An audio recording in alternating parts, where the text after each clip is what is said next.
ایک عورت نے ایک عالم سے پوچھا، مجھے اپنے بچوں کے ساتھ کیا کرنا چاہیے تاکہ میں گہری نیند کے باوجود انہیں فجر کی نماز کے لیے جگا سکوں؟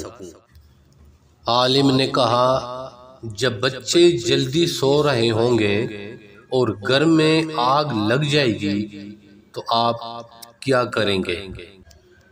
عورت نے کہا، میں انہیں جگا دوں گی۔ عالم نے پوچھا، اس کی نیند گہری تھی اور وہ بیدار نہیں ہو؟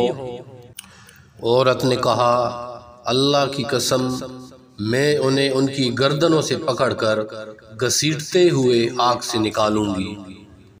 عالم نے کہا، اگر تم ان کو دنیا کی آگ سے بچانے کے لیے ایسا کرتے ہو تو جہنم کی بھڑکتی ہوئی آگ سے بچانے کے لیے بھی ایسا ہی کرو۔